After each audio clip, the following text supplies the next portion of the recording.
Present, Your Honor. My name is Sophie Nekes. Present, Your Honor. Good afternoon. To you. You're in the filing commission. The rest will be allowed to have a seat. Okay. You can have a seat. I believe there is an application being made. Yes, Your Honor. All right.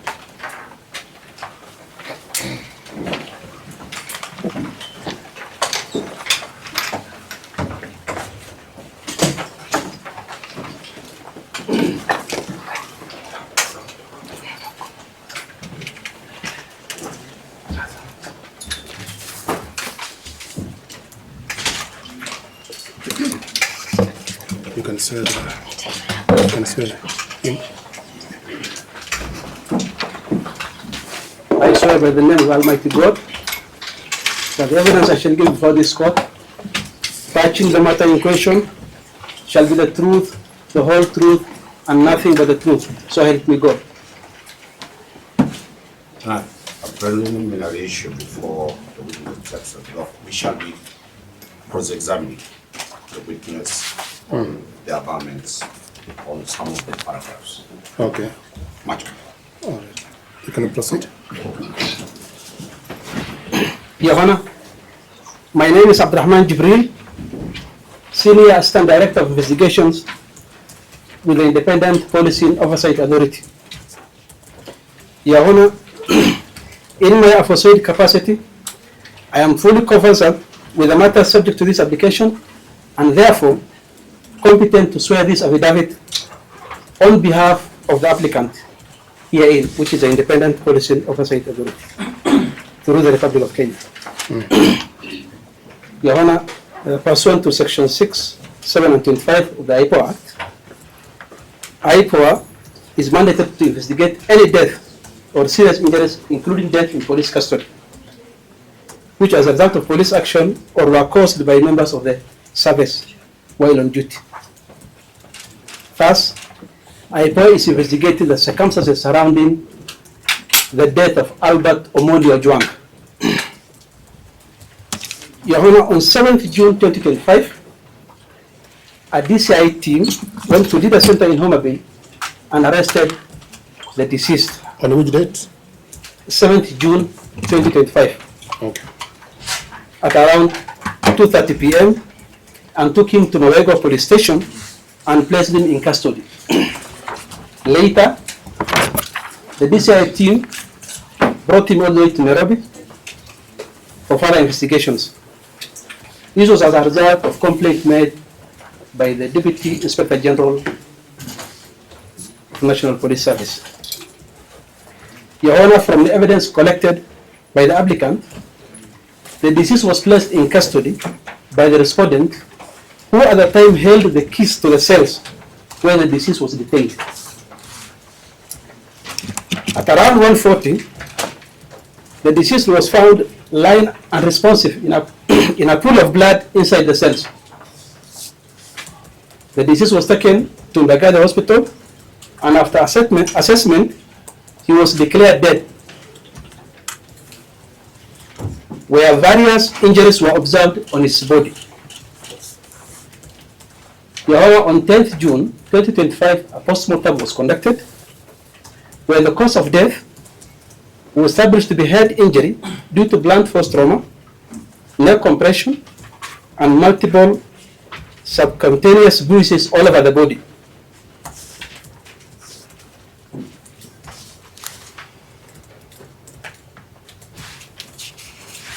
Your Honor, based on that, we pray to this Honorable Court that it authorizes the respondent for a period of 21 working days to be detained at Capital Police Station or any other police station within the Republic of Kenya as the investigations may dictate.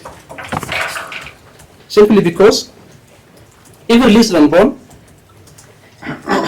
the respondent, jointly with others at Central Police Station who are still at large, were involved in planning and execution of the brutal assault of the deceased at the Central Police Station, leading to his death. Your Honor, the person suspected to have been involved in the plan and execution of the murder. Some are yet to be arrested.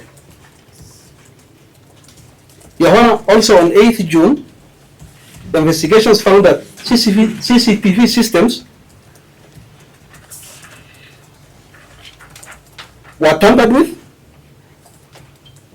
and hence formatted.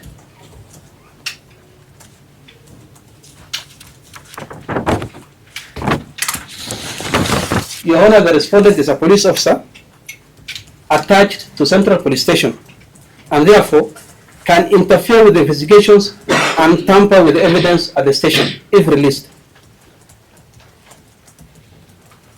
Your Honor, key persons involved are police officers who are wielding police powers, who from preliminary investigations have engaged in a web of complex cover-up, employing the blue code of silence that requires a thorough investigation to unravel the complex web.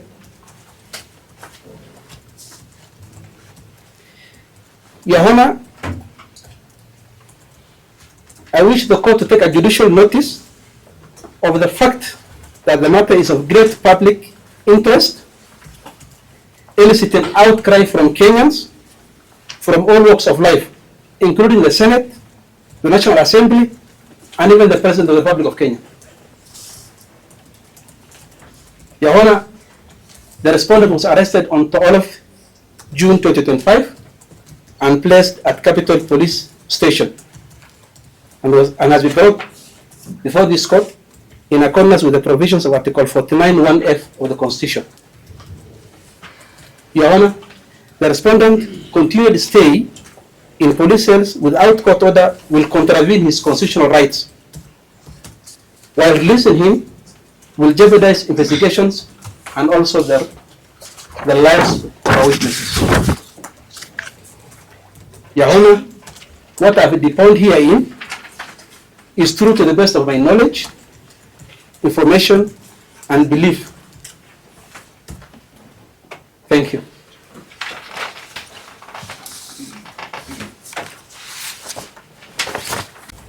Yes, Your Honor. Thank you. Look at your affidavit, paragraph 15.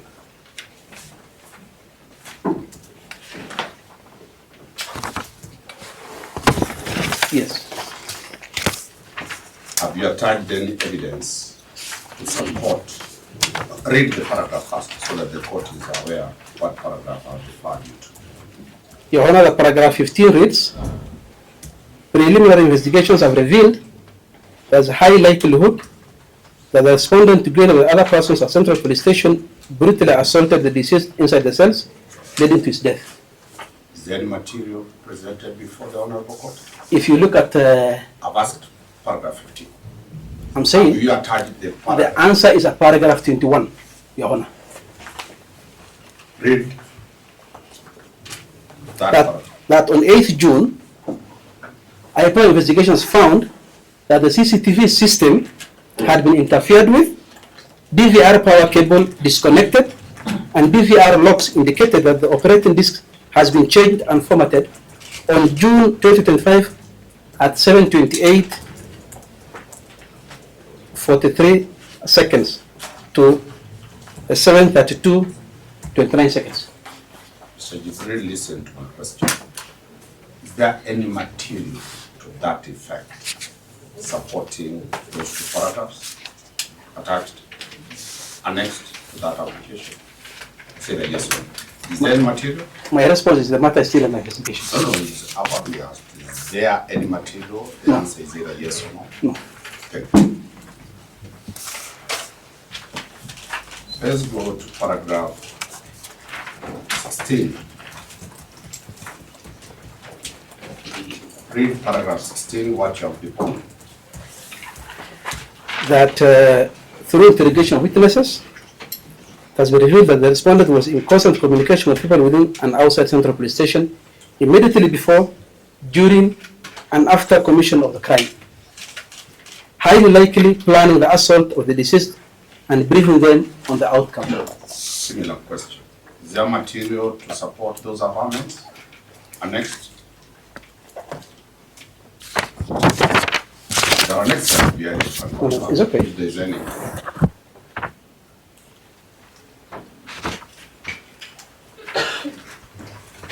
Your Honor, in response to that, you can look at paragraph 9. Material, your garments are correct. I'm only asking, is there anything? I mean, the forms have been provided for analysis. So at this moment, Your Honor, I don't have the report. Thank you. I think that's very.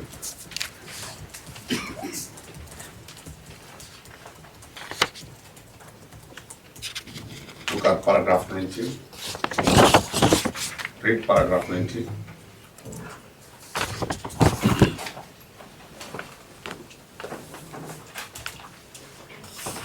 That all persons suspected to have been involved in the planning and execution of the murder of the deceased are yet to be arrested. Read paragraph 23.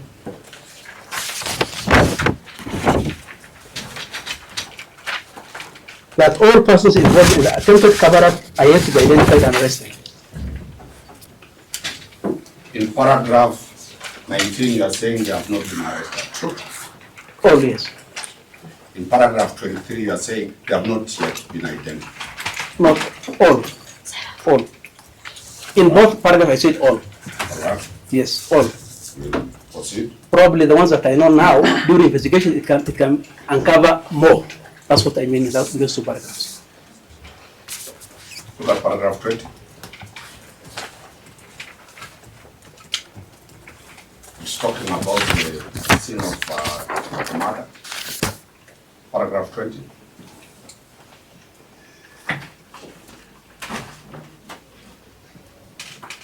Yes, Your Honor. What does it say? Preliminary investigations have revealed that after the fatal assault of the deceased, the respondent together with other persons at the station high likely cause to be made false entries in the police records with a view of misleading any subsequent investigation to the death of the deceased. It is your position that the offense was committed within the cells of a police station. Yes. And subject to that, paragraph 23, the people who have not been arrested confirm that then they must be police officers.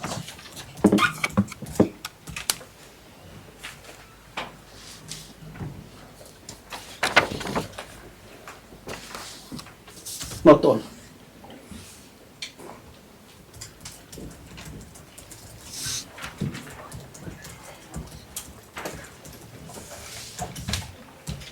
From paragraph 24, you are laying the reasons why you need 21 days. True? Yes. One of the reasons you have given for 21 days, look at paragraph 24. What is the reason you want the court to consider?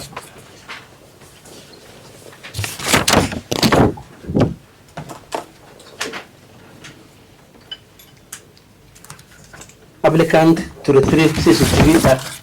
For retrieval of the CCTV data, confirms that he is not in possession of the CCTV gadgets. It's within our position. Confirm that the respondent is not in possession. Yes, I do confirm. Thank you. And confirm that at the time of retrieval, is he required? At the time the IPO will be retrieving, is his presence required? Counsel, you are not getting the... I've asked a simple question. Retrieval of CCTV footages data. and the data. Yes. Is he required to be present at the time you are retrieving data? Presence as in... Present physically? no. Thank you. Paragraph 25. Proceed. What does paragraph 25 say? Crucial police documents that are at Central Police Station. You want to access crucial police documents. Yes. True? Yes. Confirm that the officer, what is the rank of the officer? PC. Is a police constable. Is he in custody of any crucial document? If released, they can interfere. That is the point I'm No, making. we are going to interference. Just I'm going slowly, my Jibril.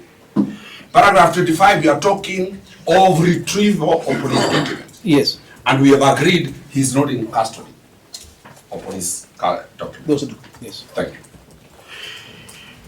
Paragraph 26.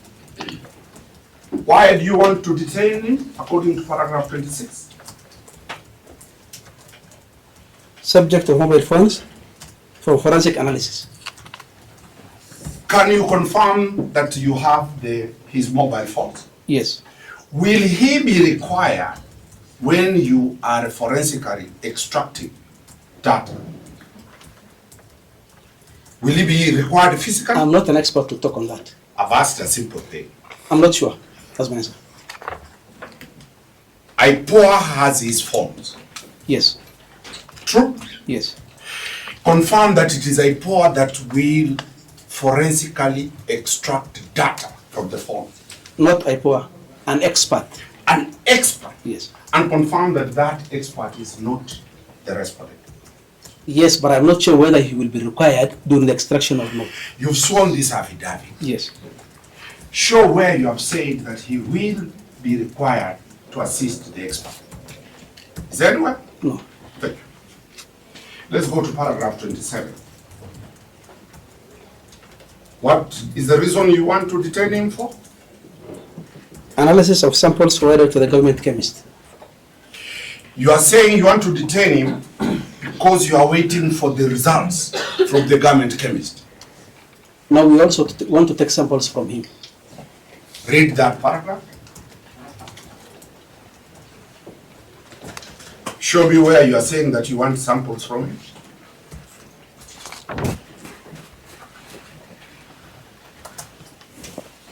I'm specifically on paragraph 27. Yes. It's not appearing anywhere. It doesn't appear anywhere. So, confirm that this respondent does not work at the government chemist. He's a policeman. Yes. And he will not be required to assist scientists at the government chemist. He will be required for samples. It is show. Let's go to that sample where you are heading. Show me the paragraph where you want him to extract samples from him. It's not anywhere in my. It's not a. Let's proceed. Paragraph 28. Before 28, which is our conclusion, go to 29. What are you saying? Why you want to detain him? Is a police officer attached to that station, and if released can interfere with investigations and tamper with evidence at the station. Have you attached any evidence showing attempted interference? But I did depend in my It is statement. I did depend in my statement We that there were agree. interference. We are only asking a simple question. Yes. You deponed because you have material that made you depone. Have you attached those materials before the court? Is it a yes or no? No. Thank you. Paragraph 30. What are you looking for? Paragraph 30, another reason? Other witnesses. Ah, The investigation is an applicant needs to interview other witnesses, including police officers from the station. And the respondent, being a police officer, if released on bail, is very likely to interfere with and influence the witnesses. you are saying you want to interview police officers. Yes. And We'll go one by one. okay. The first limb is that you want to interview the police officers. No, other witnesses. There are other witnesses. Yes. And you have identified some of them are police officers. Yes. And confirm his rank is just a mere police constable. He has no authority over any police officer in this I country. can't say that for sure because what I've depended my statement is that this thing was planned and We have not executed. reached there. Let us go systematic. Yes. I've asked a simple question that he will interfere with police officers. And I've asked you this question. The lowest rank in the police, National Police Service is a constable. And that constable has no power over any other. Some of my witnesses are also constables. The same rank with him. He can influence them. He That can't is the point I'm influence making. them. Have you produced any evidence to that effect? Not. Let's move to the next one. He says, he is likely to interfere. Have you put anything to show that? As an attachment? Yes. No. We'll be concluding that that is apprehension later. Let's move further. Look at paragraph 31. Yes. What are you telling the court?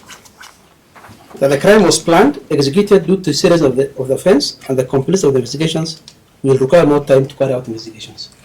This is a very serious crime. True? Yes. Is there any crime that is lesser than any other crime? Under what parameter do you decide this is a serious crime, this is a light crime? Have you provided that? The sentences imposed, that the sentences that each offense carries actually show the seriousness. Kindly confirm that this is an offense of murder, Yes. which carries what sentence? Up to mandatory sentence of death. You're aware murder suspects can be jailed even for 1 day? Yes, depending on the discretion of the court, Proceed. but it carries a maximum sentence of death. Let's proceed.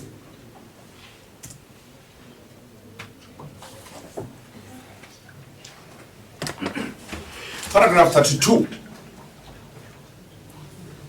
What are you telling the court? Key witnesses are police officers, wielding police powers who from key persons involved are police officers, wielding police powers who have engaged in a web of complex cover-up, employing the blue codes of silence, and will require time to unravel the complex web through conduct of investigations. And if released on bail, the respondent is likely to interfere with the investigations. You have said the police, the National Police Service, roughly has how many police officers? I'm not sure. Roughly. 100,000? The whole nation. I'm not sure. There are more than 100,000. And you confirm that they have a blue code of silence. Read that.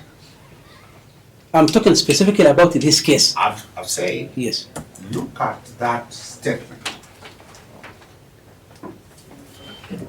Key persons, you know, the word. Just a minute. Yes, Because some words are serious. yes.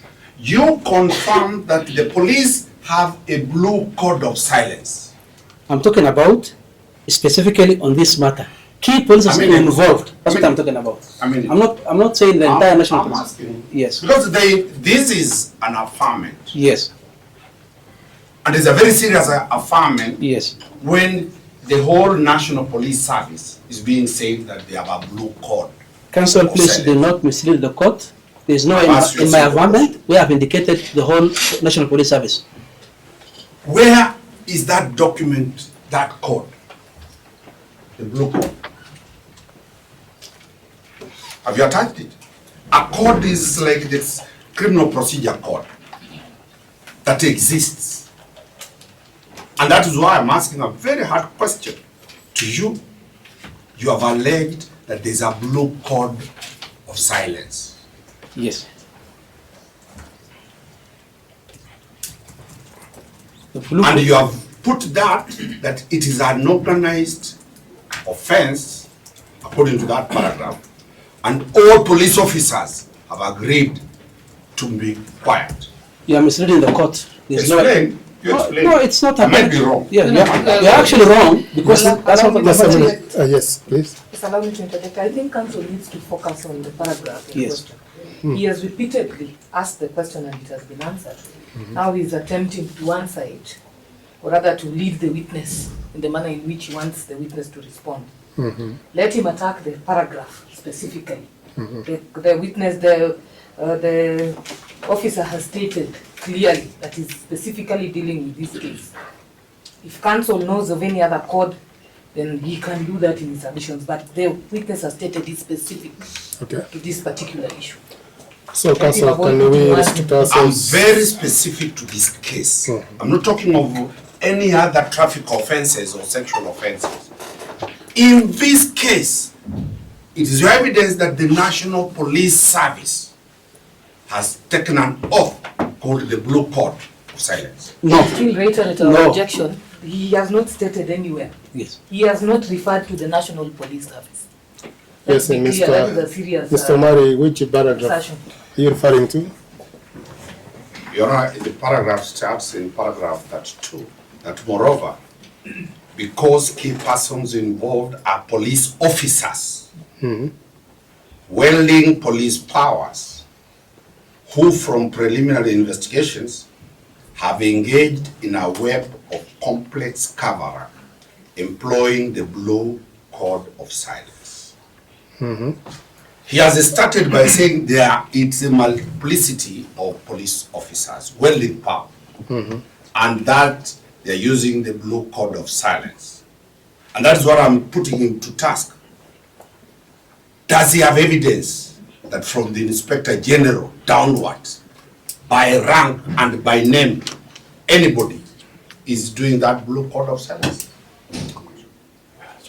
Simple. I think he has answered the question, but All right. if it was not answered well to you, maybe you can frame it in a different way. I'll come back. Come back. Let's go to paragraph 33. Yes, Your Honor. What are you saying in paragraph 33? The matter has elicited considerable public anger and outrage, as made apparent by demonstrations held over the matter. Therefore, the safety and security of the respondent may be imperiled if he is released on bail. Read paragraph 34. The court can take judicial notice of the fact that this matter is of great public interest. There is an outcry from Kenyans from all walks of life, including the Senate, the National Assembly, and even the President of the Parliament. So this matter has been discussed in the Senate, true? Yes. This matter has been discussed in the National Assembly. Yes. The President of the Republic of Kenya has also talked about this matter. Yes. Go to paragraph 3.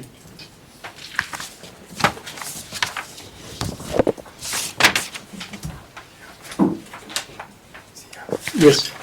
Tell the court your mandate and your powers under paragraph 3.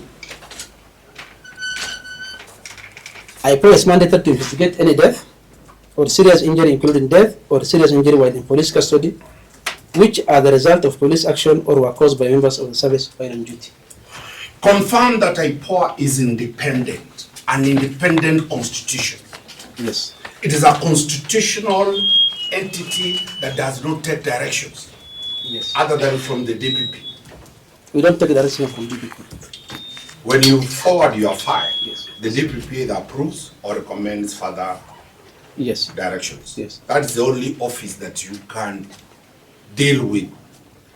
Is it your evidence that you are not acting out of your mandate, but you're acting out of the discussion in Parliament, Senate, and the comment by His Excellency the President? We are acting as per our mandate in section 6, 7, and 5. Does it add any value? What we wanted is the court to take judicial notice of what is happening in this matter. Well, almost the last paragraph. Paragraph 36.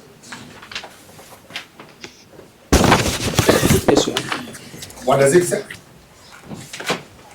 He was arrested on 12th of June 2025 and placed in custody at Capitol Hill Police Station, and he has been brought to court in accordance with the provision of Article 49(1)(f) of the Constitution. When was he arrested? Yesterday. Apparently, did he attempt to run away at the time of arrest? No. Where exactly was he arrested?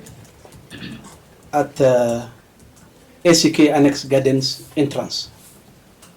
Which is the headquarters officers of where? IPOA.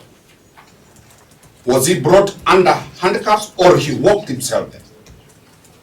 Allow me to explain this. Yes, that's, The previous day when he came to record his statement, yes. We were supposed to detain him actually, but because of the council that accompanied him, requested that we allow them, they go and he comes back to his phones the following day. So we agreed on a time at 8 a.m., which he never honored.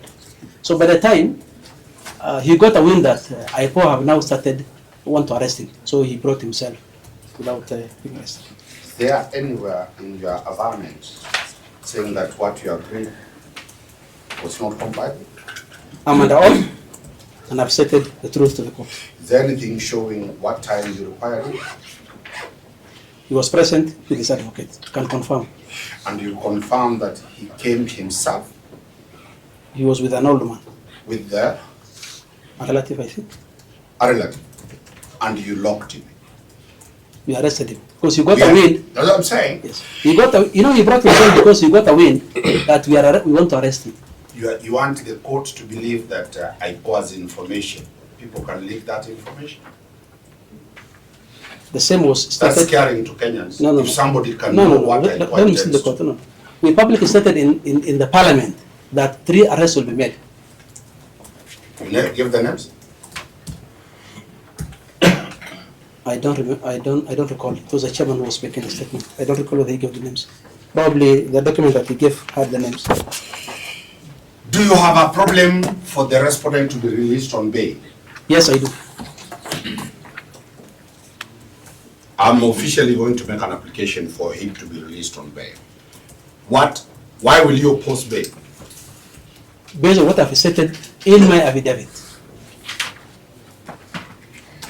I have taken you slowly of why you need him, and you have not proved any reason of him being with you physically.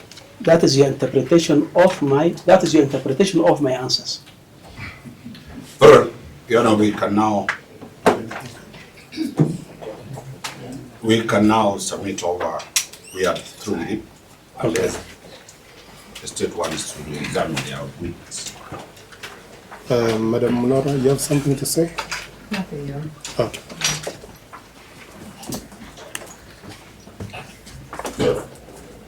Sit. Your Honor, the respondent wishes to make an application for him to be released on bail and reasonable bond terms.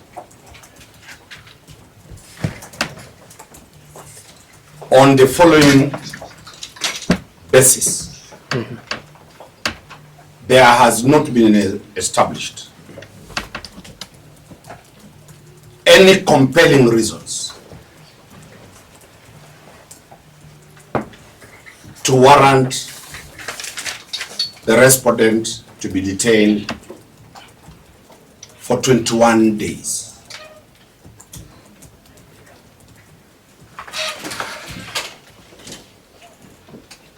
The respondent willingly submitted to the authorities when summoned.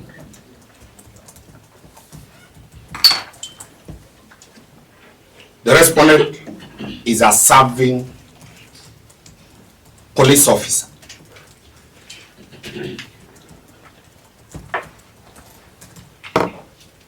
And the government has all the records. You know, we can discharge Jibril because we take up to make our submissions. All right. So you are done with him? We're done with it. I think you can now leave. Thank you. Okay. Thank you.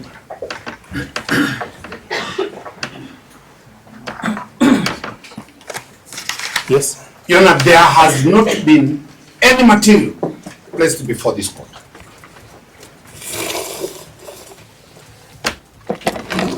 to show an attempt to interfere with the investigations.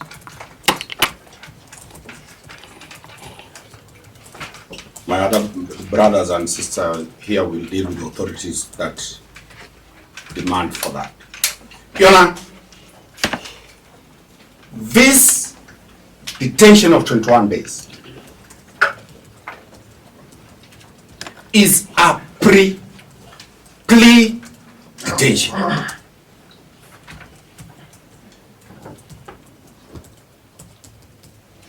where the liberty and the freedom of the respondent is curtailed.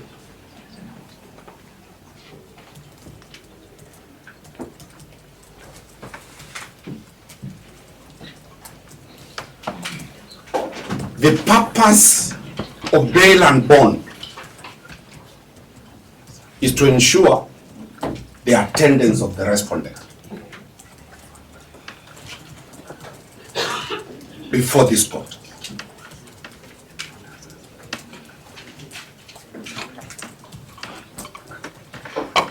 Is plea detention the only option available?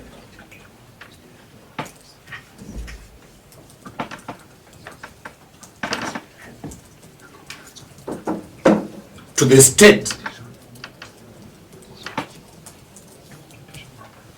You know, that has been dealt by, in the case of Oscar Sudi, by then Justice Professor Ngugi. My associate should deliver that authority and put the citations very clearly. The state cannot now say it cannot prevent interference with witnesses.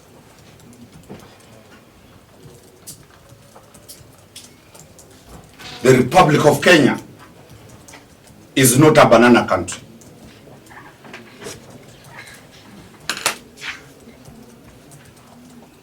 That the state is scared of a citizen being out. The mandate of the government of Kenya is to ensure everybody complies with the law. So the government cannot come to court that we fear he's going to interfere.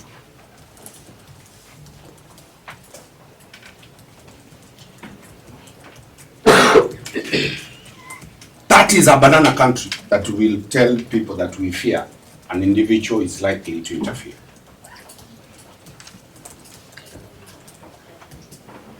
Your Honor, if the respondent interferes, the bond terms will be cancelled and the state will come to court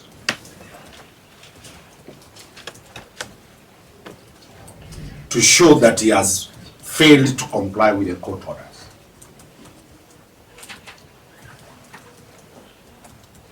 Your Honor, you are aware of the celebrated case of Michael Oyamo at the Court of Appeal, where the Court of Appeal was very emphatic that the court has jurisdiction, has power to impose conditions.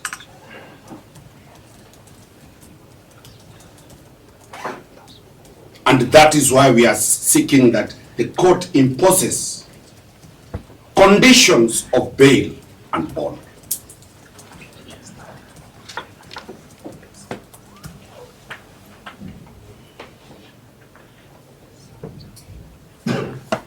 Your Honor, the fear of the state is a fear of a police constable.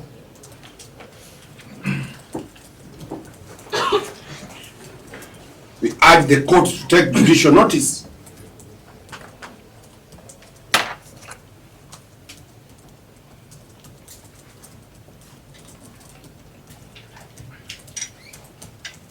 that people wielding massive powers in form of cabinet secretaries, sitting governors, heads of state at the ICC, when Kenyan leaders were taken to the ICC, they were released on bail.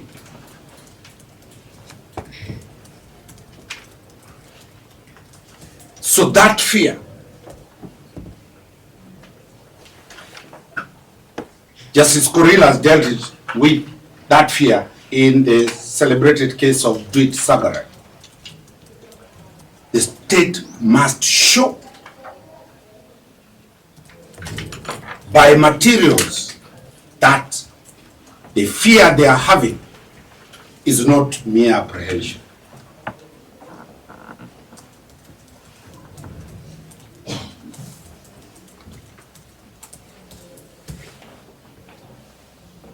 You know, this respondent can be released on cash bail,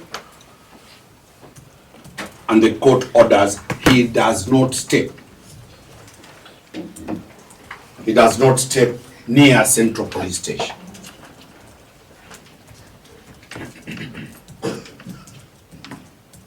His parents are here, his relatives are here. He'll be confined to his home area until when the DPP decides to charge.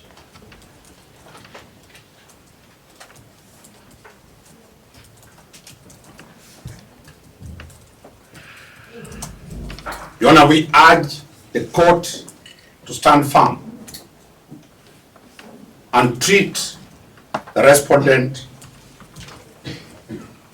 the same way all other accused people or respondents appear before you, so that it does not look that there is discrimination and there are two parallel laws for the mighty and for the constables.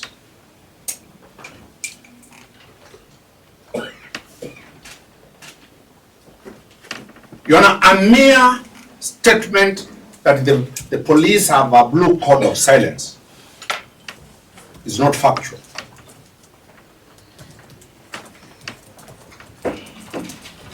It is a statement made to hoodwink the court.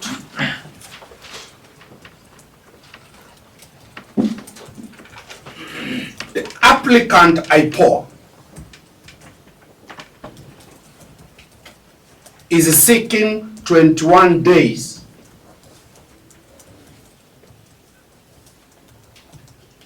to detain the respondent in a police station, not manned by IPOA staff, manned by the same police officers.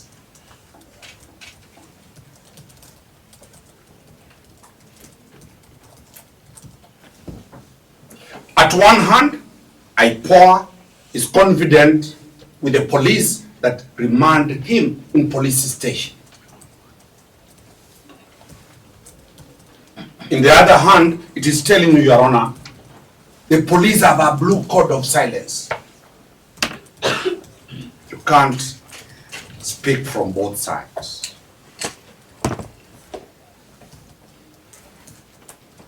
Your Honor, this country, as citizens of this country, every government entity operates within its mandate.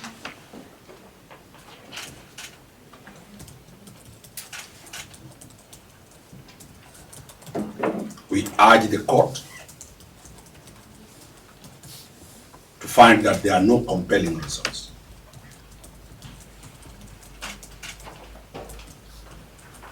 Your Honor, the Judiciary Handbook on Bail and Bond, which the court is very aware, has provided for parameters to be considered for denial for bail.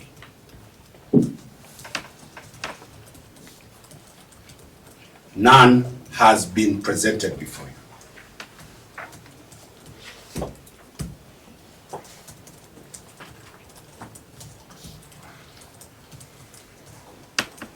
The applicant says there is a public uproar. There are demonstrations on the streets. This matter has gone to the Senate. It has gone to the National Assembly and the Commander-in-Chief of the Armed Forces, His Excellency, President Dr. William Ruto, has talked about it. It is our submissions that out of that, this is a knee-jerk reaction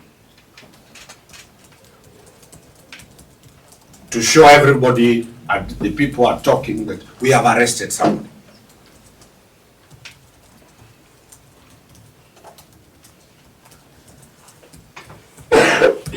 Your Honor, may you get favor in my submissions and allow the advocates with me to deal with the law and the authorities that will be supplying to court. I hope the state has been given those authorities.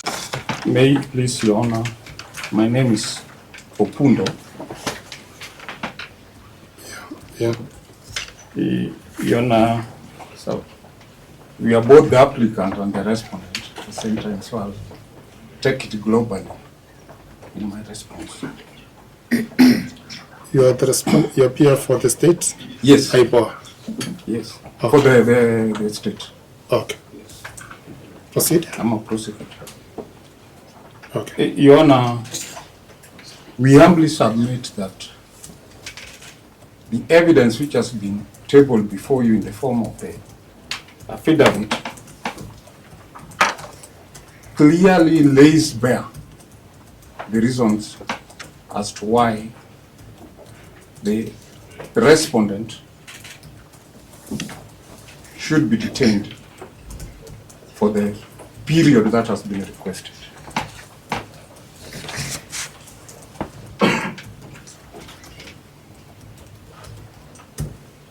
The circumstances leading to the investigation by IPOA is not in dispute. And this has been categorically stated in the affidavit.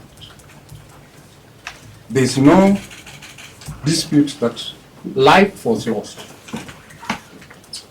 There is no dispute that the deceased died in a police cell at Central Police Station, to be specific. And this was confirmed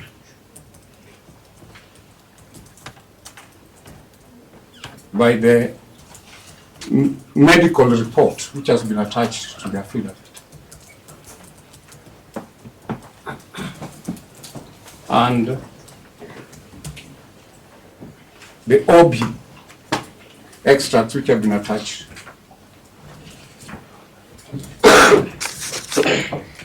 which clearly demonstrate that the deceased was removed from the police cell, taken to Bangati Hospital, where he was proved to be dead. There is no intervening incident. There is nothing which intervened which could say that the deceased did not die out of the cell. That is clearly demonstrated.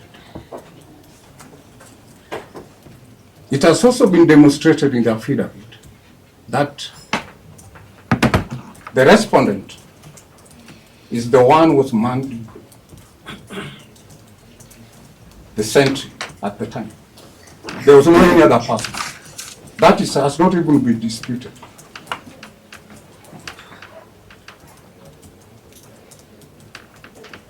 And the key reasons, which are the key grounds why this application has been made, is that there is fear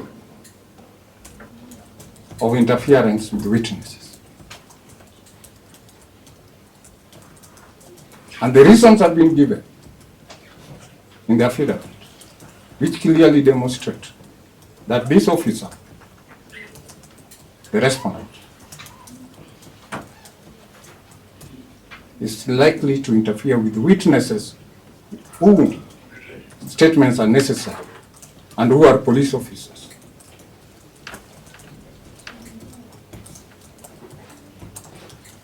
Your Honor, it's our humble submission that when it comes to the issue of rank, that's not what counts when it comes to interference with the witness. Interference can take any form, any shape. You don't have to have influence over or bear any influence.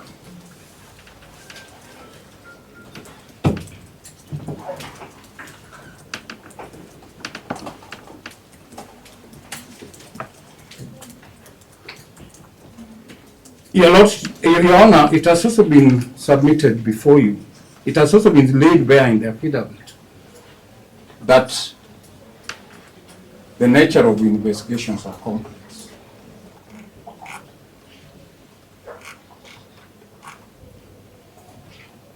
And Your Honor,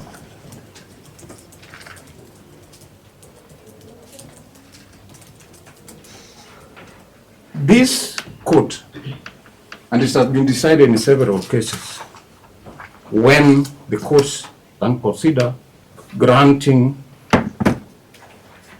such application. And this, I'll enumerate them. We'll give authorities, I'll give the citation.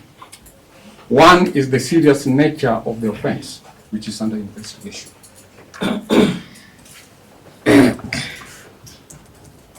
The second ground is early and sensitive stage of investigations.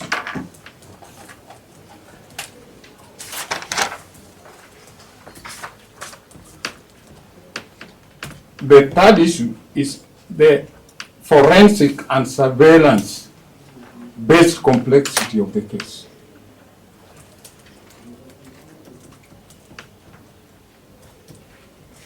And finally, risk of interference with ongoing inquiries.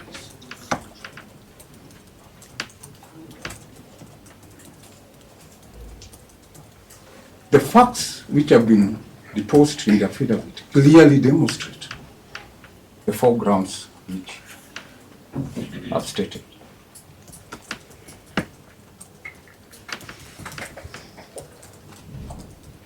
Your Honor, it has been submitted that the arrest of the respondent was a knee-jerk reaction. We submit it was not.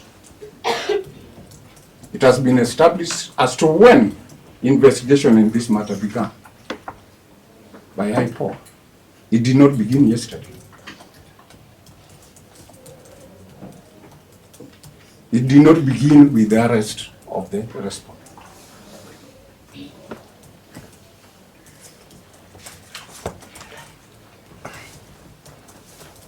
Your Honor, at this stage, we are dealing with Article 49 of the Constitution and not Article 50. What Article 49 expects of the applicant in such a case is just to lay bare before the court the justification for continued detention of a suspect.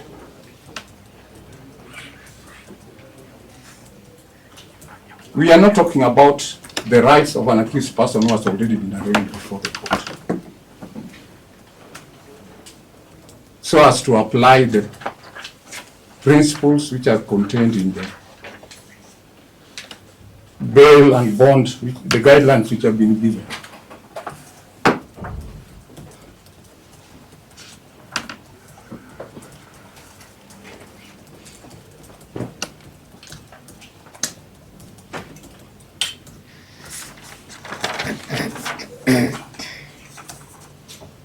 You know, there are compelling reasons. Have the respondent detained to avoid interference with the investigation. Indeed, it is demonstrated in the affidavit that there was an attempt from the beginning when it was realized that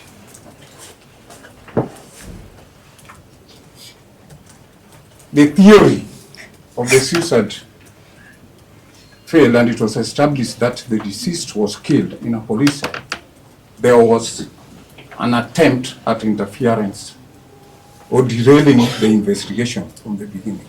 And this has been demonstrated with attempts to destroy the data in the CCTVs. That is demonstrated, and it's not in dispute.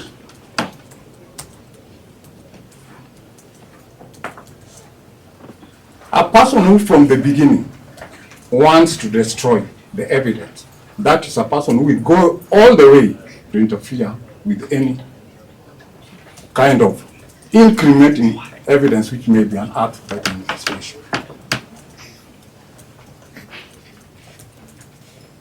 And this is not just a mere preemption.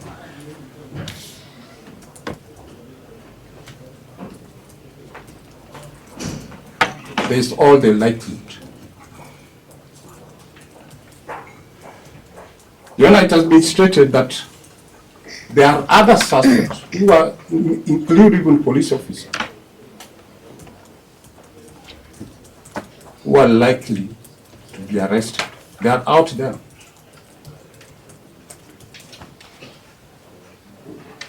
There are people who are known to the respondent.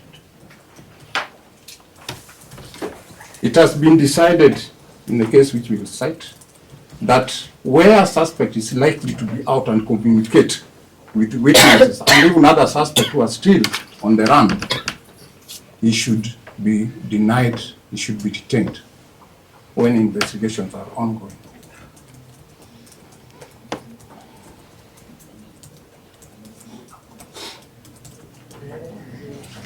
The investigation in this matter is still at very early stage.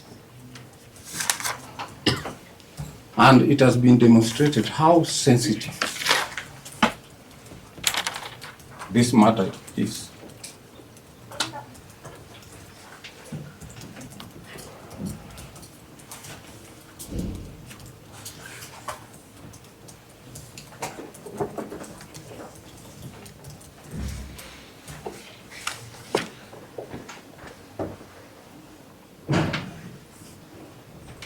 Your Honor, we submit that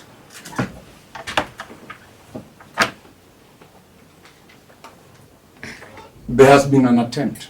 It has been demonstrated that the investigating officers have been finding it difficult to retrieve information from the police officers.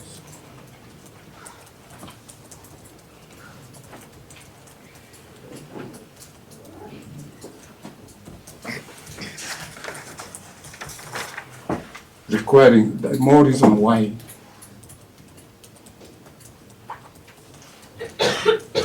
the suspect who is in custody should remain in custody for the few days which have been requested.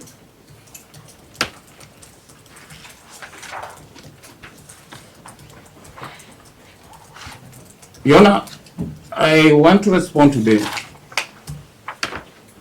authority which you were given. This is miscellaneous criminal application number 26 of 2018.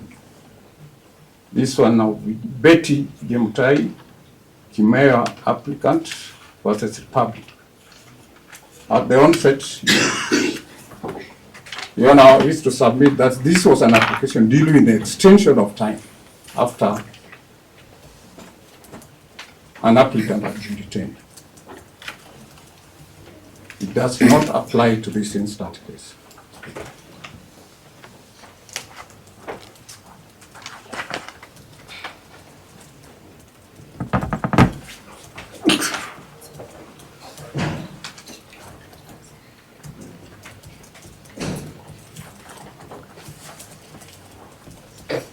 Your Honor, we submit that there are justifiable reasons for continued detention of the respondent before the court.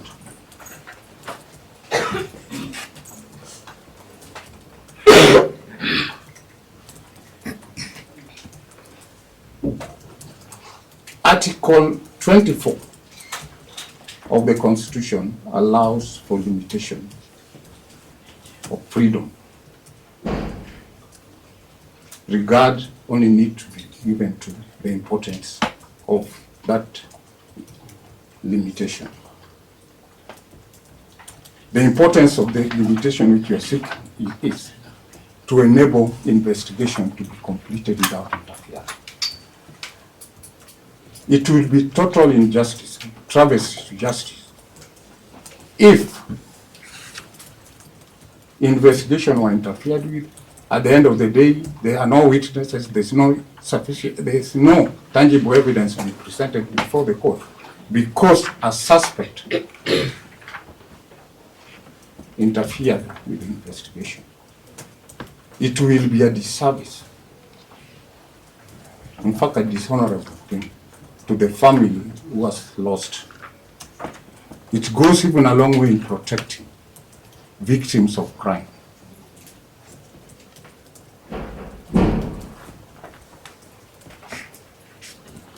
Which this court has a duty to do.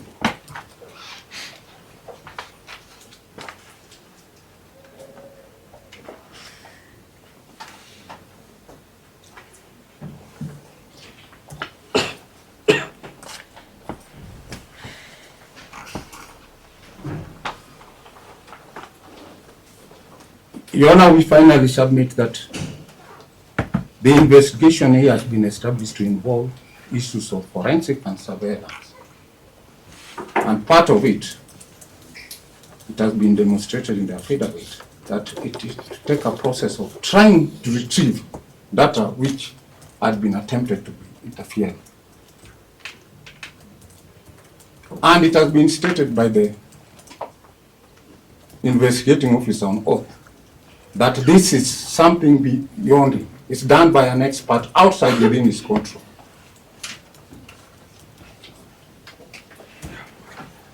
He may not have control over that. And the days which have been sought,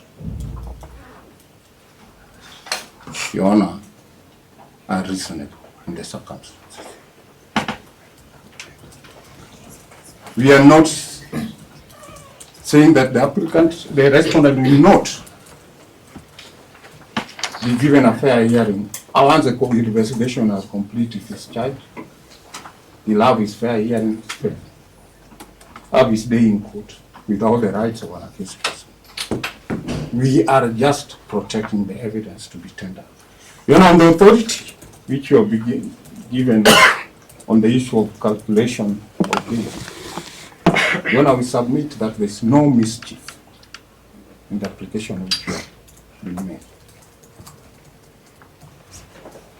In any case, that does not go to the root of the application, even if you were to apply the rule of computation of days.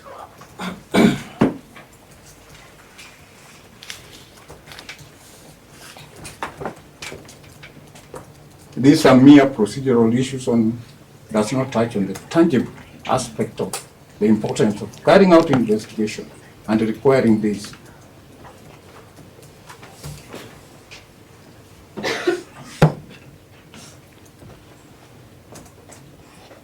"21 working days requested is not an issue. It's an estimation in the sight of an investigating officer.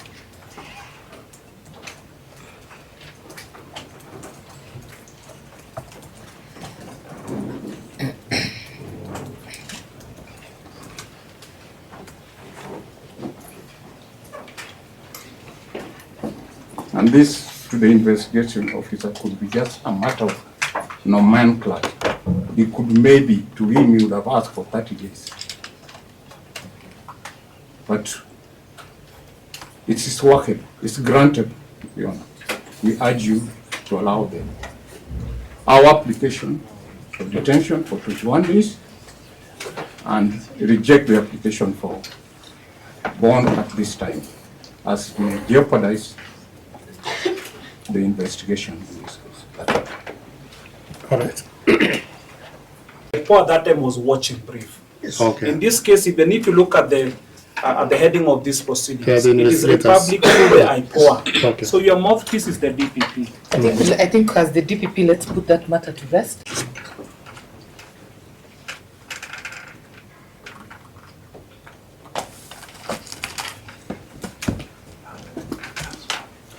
So, Council, I think this is a matter which has a lot of anxiety, and you have really submitted a lot. I can see you have been recording 20 pages of typing, so it means it's quite a lot. I need time to write this ruling.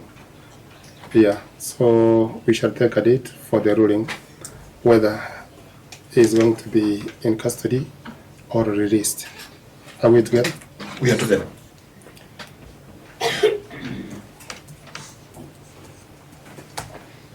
So we can have it on the 20th of this month for ruling. That's convenient, Your Honor. What do you want him to be detained in the meantime? Capitol Hill Police Station. Capitol Hill. Yes, Your Honor.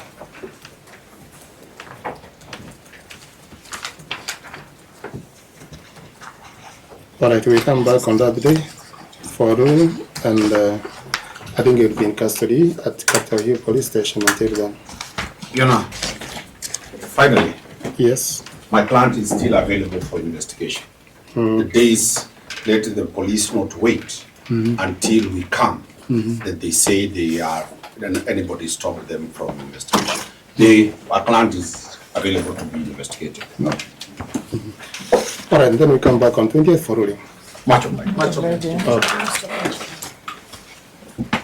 Can we have another finals?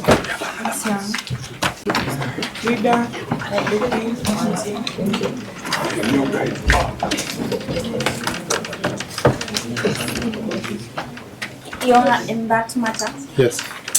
Your Honor, the accused person in that matter is absent. He had cancer. May I please, Your Honor,